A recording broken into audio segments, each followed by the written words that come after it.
Bukain dong.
Assalamualaikum Bapak.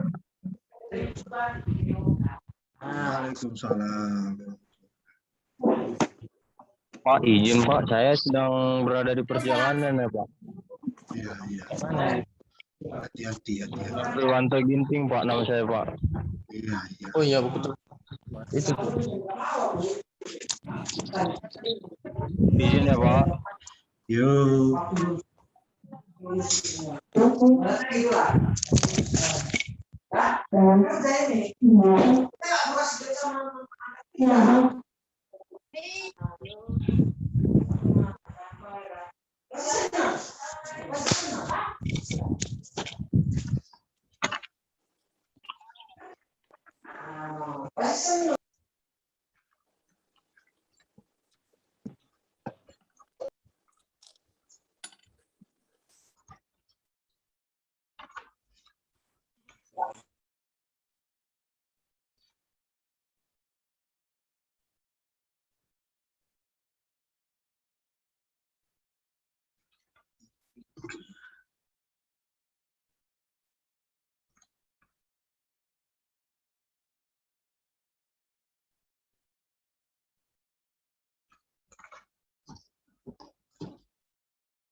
Ya, Assalamualaikum warahmatullahi wabarakatuh. Selamat malam. Ya. Waalaikumsalam warahmatullahi wabarakatuh. Warahmatullahi wabarakatuh.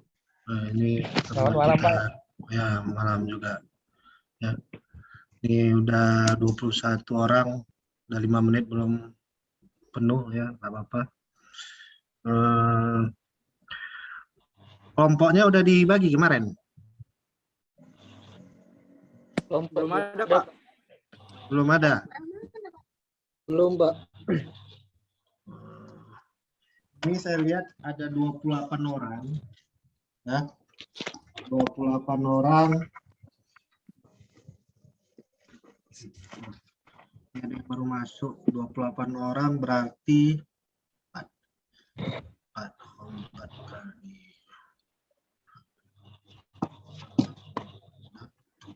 Siswa baru itu kayak mana Bang Gus?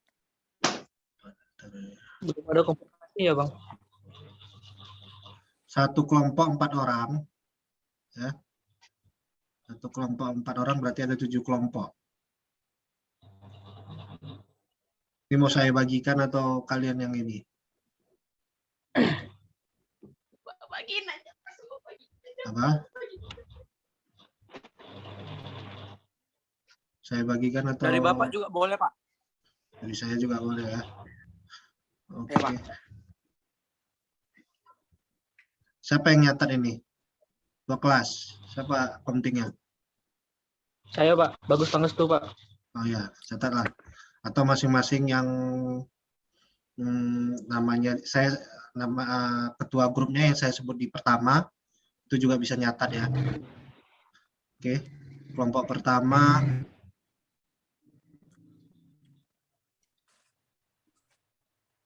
Bagus Pangestu.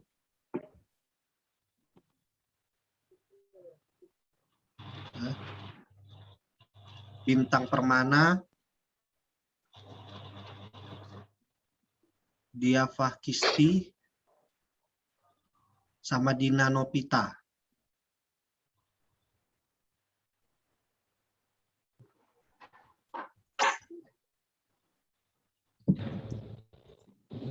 Oke. Iya Pak.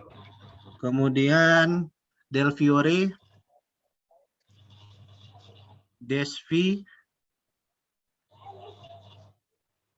Eka Santa, sama Elis.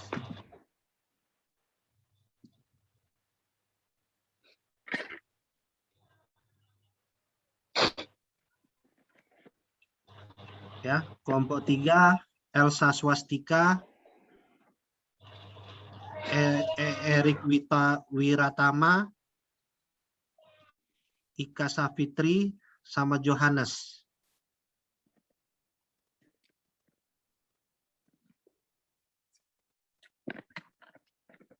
Kemudian kelompok 4 ya sekarang ya, 4 apa 5? 4 Pak.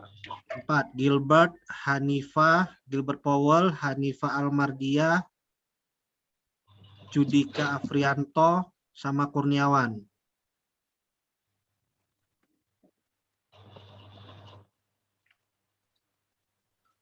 Lima M. Abi Fadila, Mawaddah, Nazwa, Nofriwanto.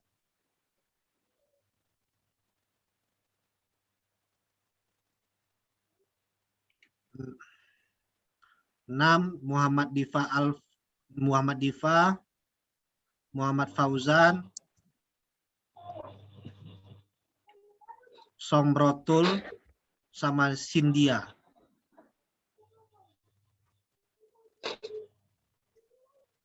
7 Renata Armin, Rizka Aditya,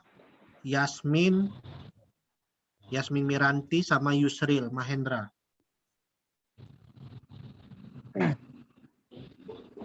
Nah, ada yang belum ada kelompoknya? Semua ya? Udah Pak.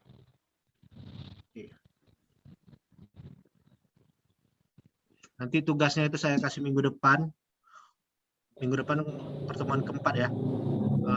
Nanti kumpulnya di minggu ke-6, minggu ke-7 kita kuis, minggu ke-8 kita UTS, minggu ke-9 itu dia apa namanya? Ya, mungkin cuma 2 kelompok atau 1 kelompok dulu. Karena waktu kita terbatas. Oke. Ada pertanyaan? Ini kumpul tugasnya kapan ya Pak? Kumpul tugasnya nanti minggu ke-6. Ini kan masih minggu ke-3. Tugasnya itu baru saya kasih minggu ke-4. Oke, minggu depan saya kasih tugasnya. Ya Pak. Ini masih bagi kelompok aja.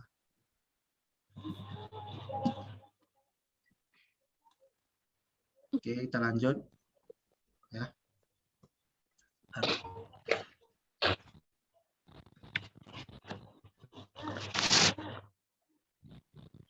Nah, lanjutan dari materi minggu lalu ya. Saya kan udah bilang bahwa nanti saya kasih tahu terkait apa-apa aja yang termasuk dalam tindak pidana korupsi. Sebenarnya ini kan hal yang meluas ya. Tindak pidana korupsi ini banyak sebenarnya. Kalau yang kita tahu hanya mungkin sebenarnya ngambil uang negara itulah korupsi. Tapi nggak itu aja. Korupsi itu dibagi menjadi ada 6 korupsi. Ada 6 kelompok tindak pidana korupsi. Ya, pertama itu ada kerugian keuangan negara, yaitu baru ada suap. Bagus, nanti setengah 8 ingati saya ini absen ya. Iya, Pak. Nah, ya. Jadi ada suap, ada penggelapan dalam jabatan, ada pemerasan perbuatan curang, ada perbenturan kepentingan dalam pengadaan dan jasa, baru ada namanya gratifikasi. Nah, sebenarnya di dalam korupsi, kita masuk ke dalam korupsi dengan kerugian negara. Nah, ini biasa dia diatur di pasal 2 dan pasal 3 Undang-Undang Tindak Pidana Korupsi tahun 1999.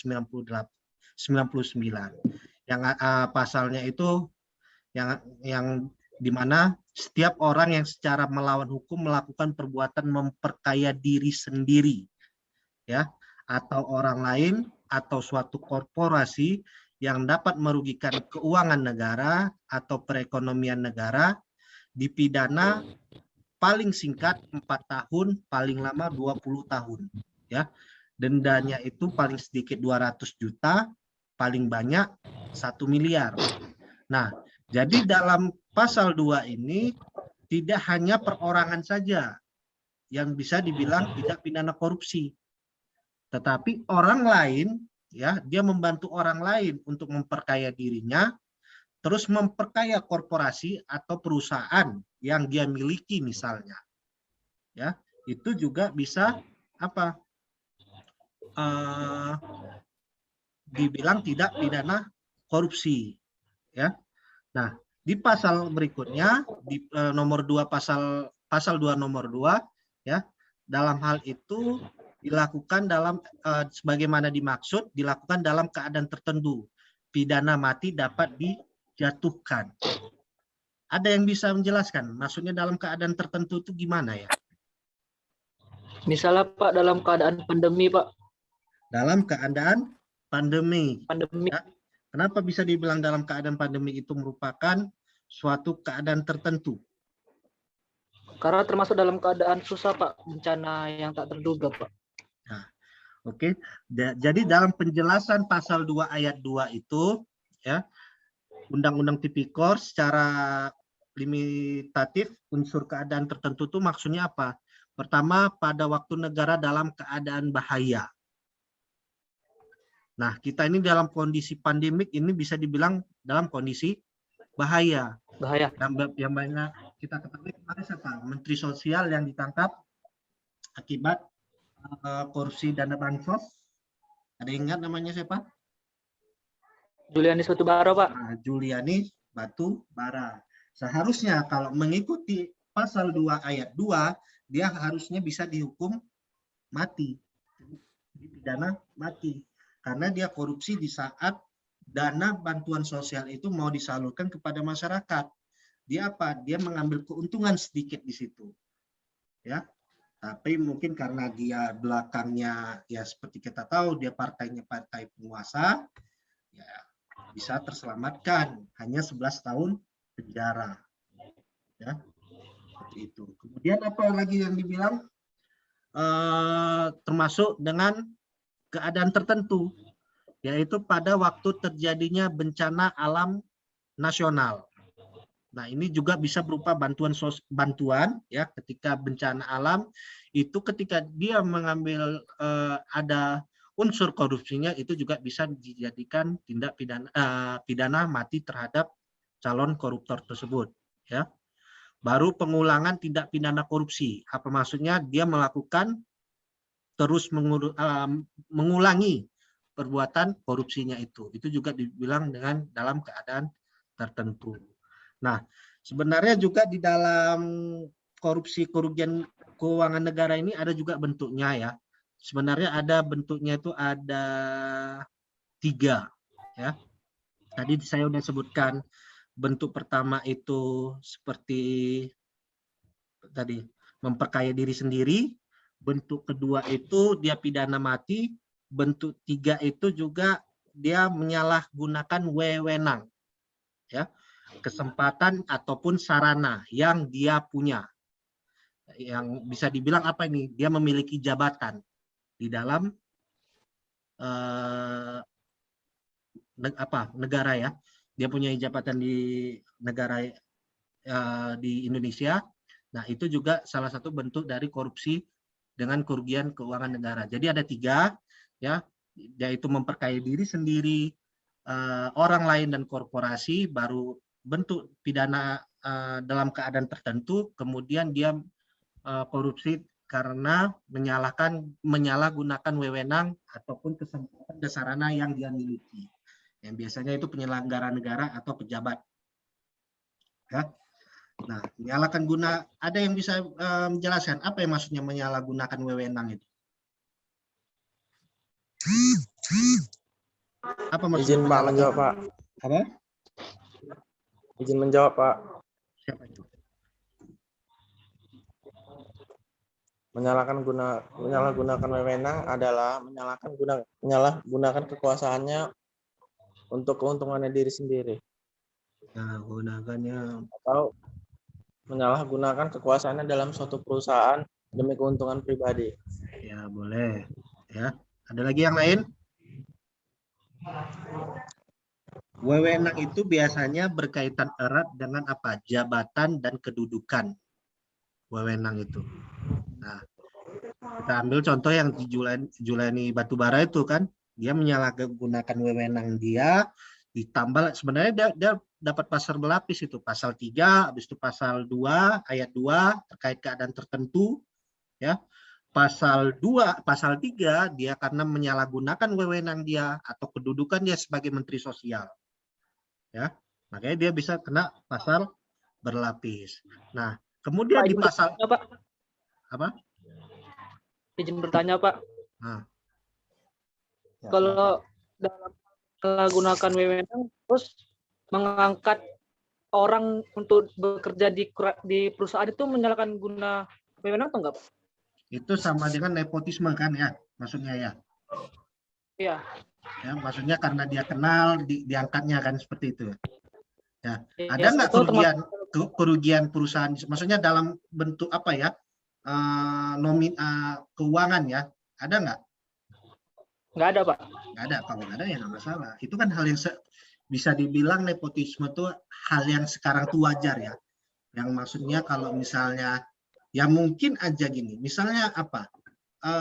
Ketika presiden ini kan punya koalisi nih, ya. Iya Pak. Ada yang menjadi tim suksesnya seperti itu, ya kan?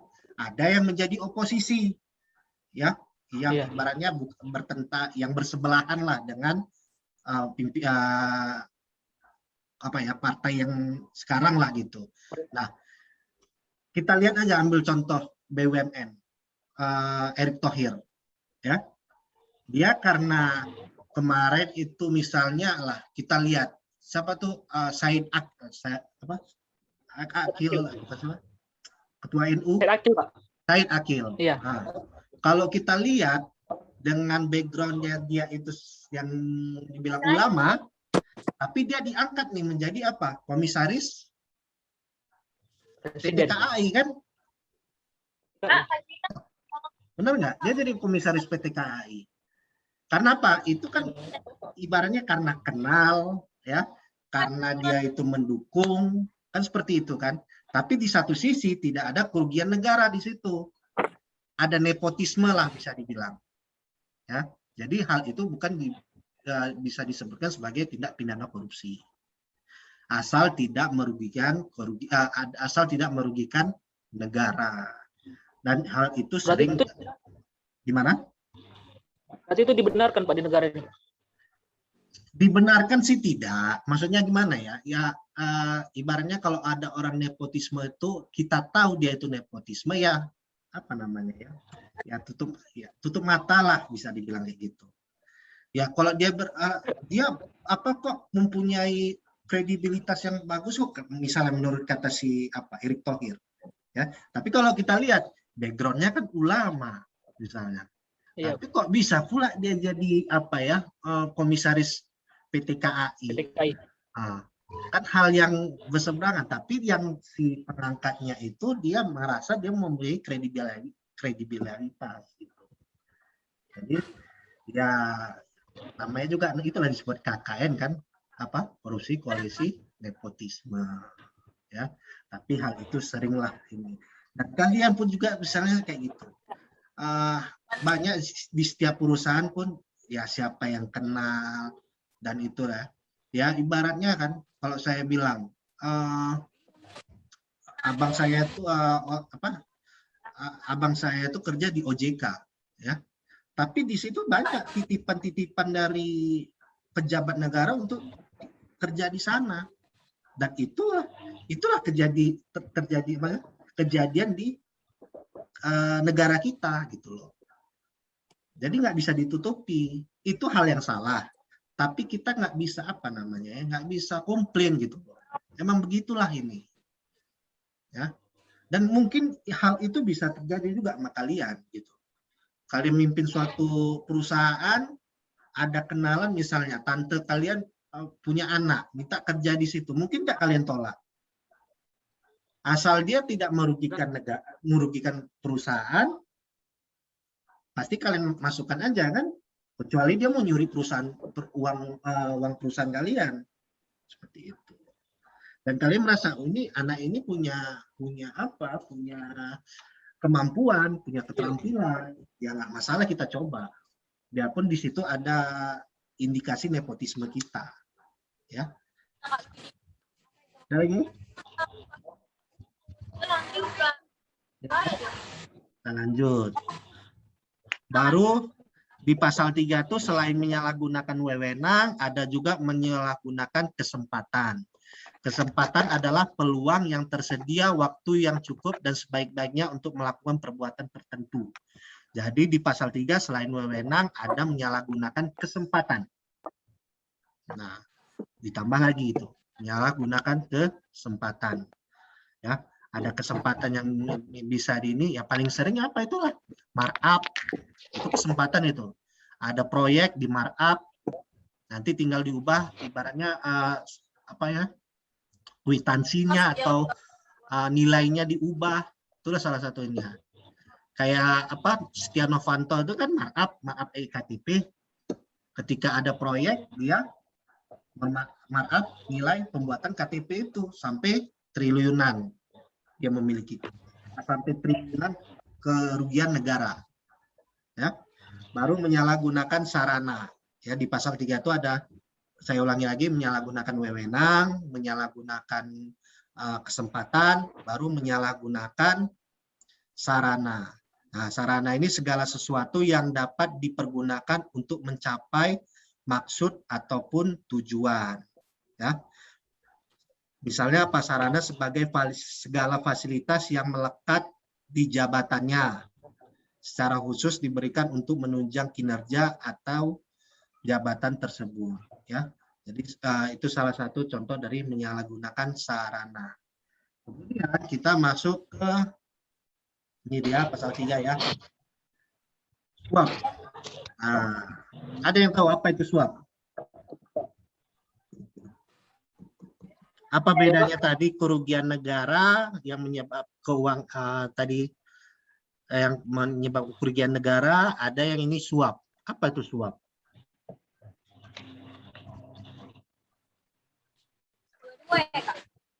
Ada yang tahu apa itu suap?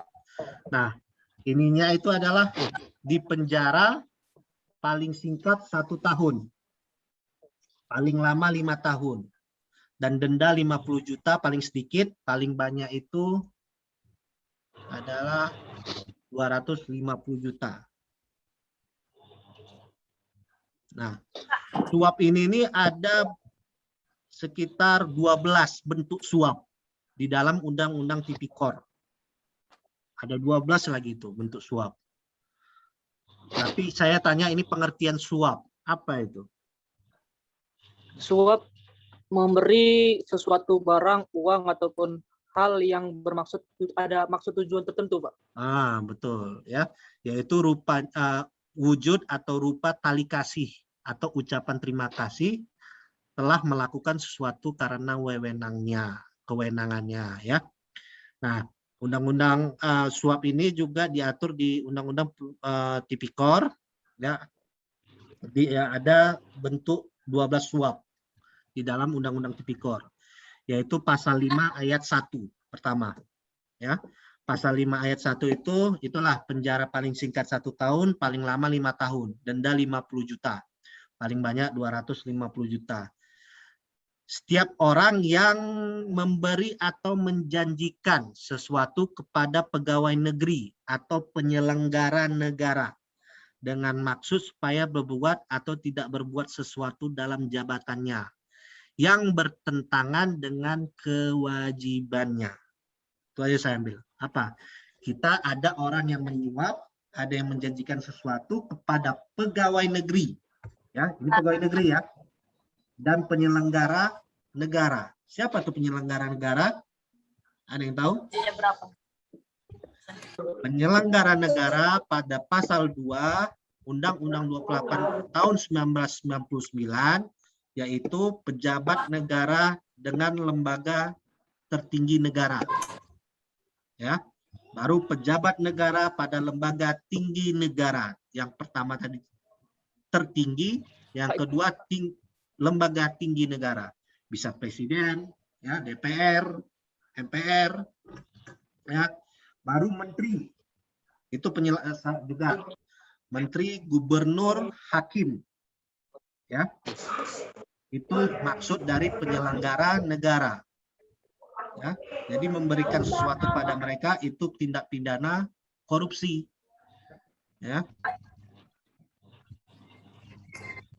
Baru di pasal 12B ya, pegawai negeri atau penyelenggara negara yang menerima hadiah diketahui atau patut diduga bahwa hadiah tersebut diberikan sebagai akibat atau disebabkan karena telah melakukan atau tidak melakukan suatu dalam jabatannya.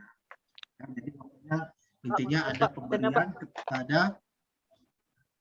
kepada pegawai negeri maupun penyelenggara negara. Oke. Pak, absen Pak. Ya, absen ya.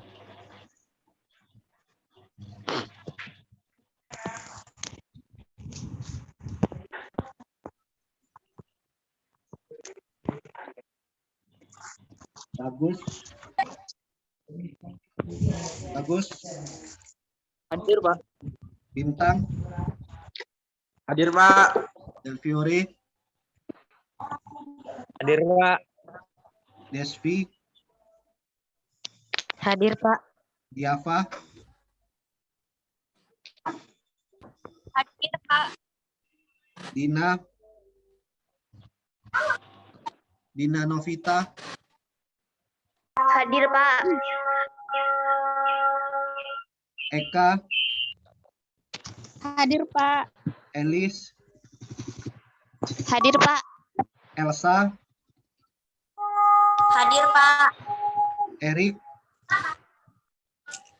Hadir, Pak. Gilbert. Hadir, Pak. Hanifa. Hadir, Pak. Ika Safitri. Hadir, Pak. Judika. Hadir, Pak. Kurniawan.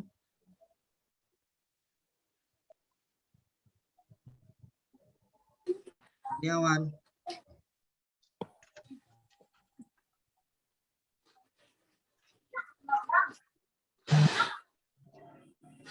Abi Fadilah.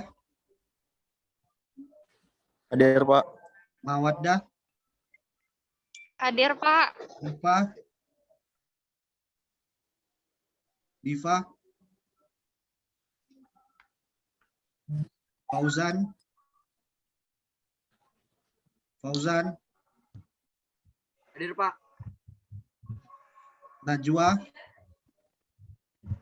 Najwa Amanda,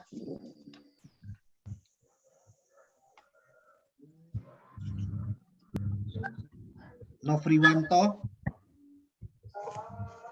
Tadi Nofriwanto di jalan tadi ya. Renata. Renata, Hadir, Pak. Hadir, Pak. Rizka Aditya, Hadir, Pak. Sambrotul, Hadir, Pak. Cynthia, Hadir, Pak. Yasmin, Hadir, Pak. Yusril, Hadir, Pak. Ardika, Ardika, Iya. Lumayan. Siapa namanya? Yang tadi bukan? ada Ardika. Boleh. Johannes ada Johannes. Hadir, Pak.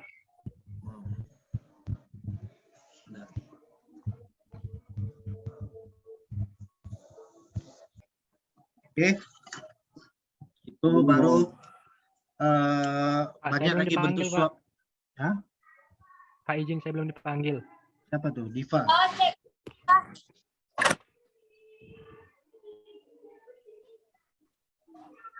Panggil kamu dengar.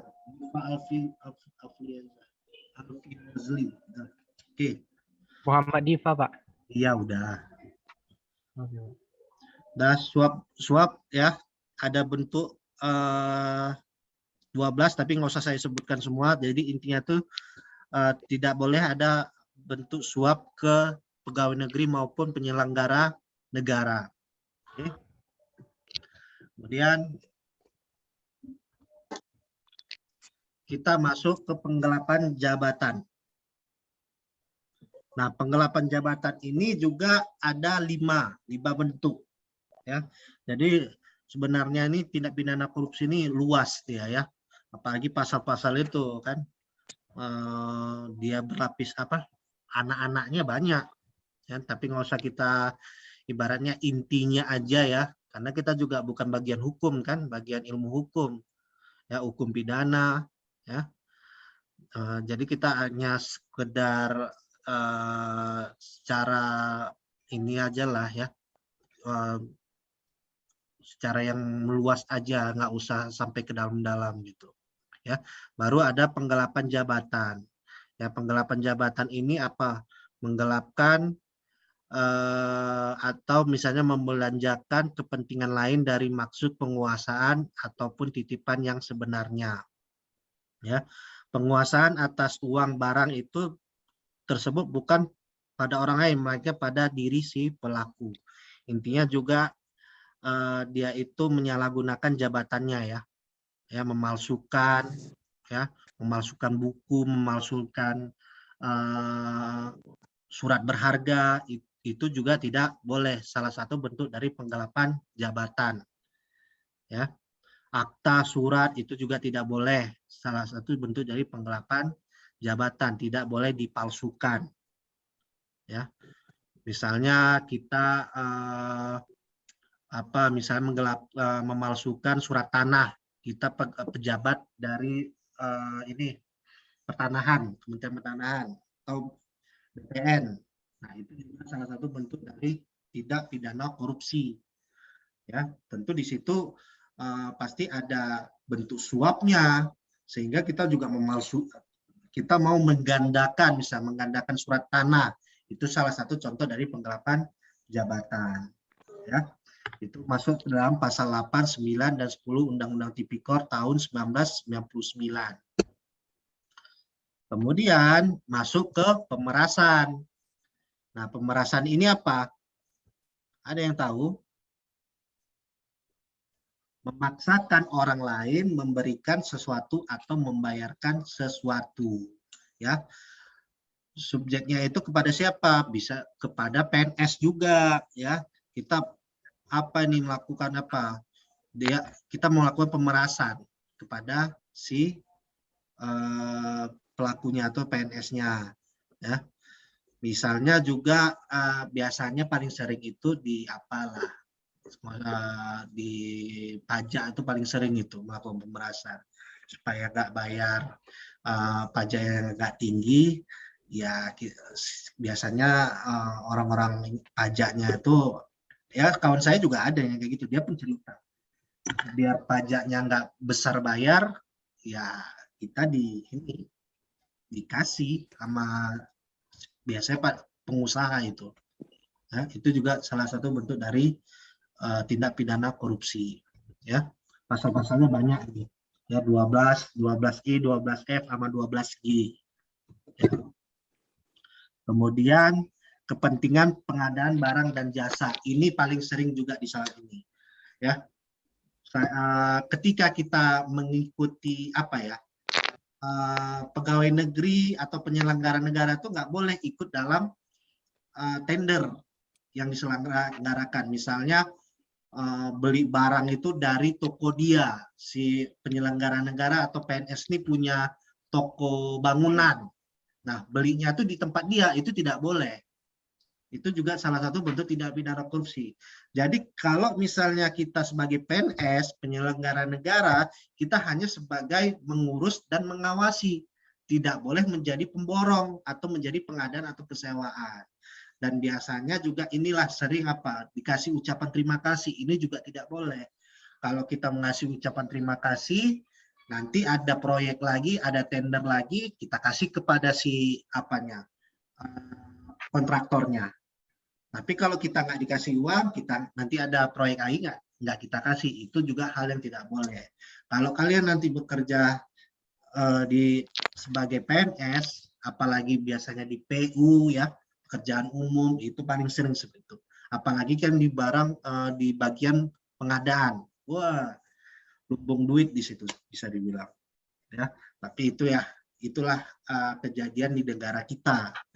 Jadi seperti itulah ininya. Dan terakhir adalah gratifikasi.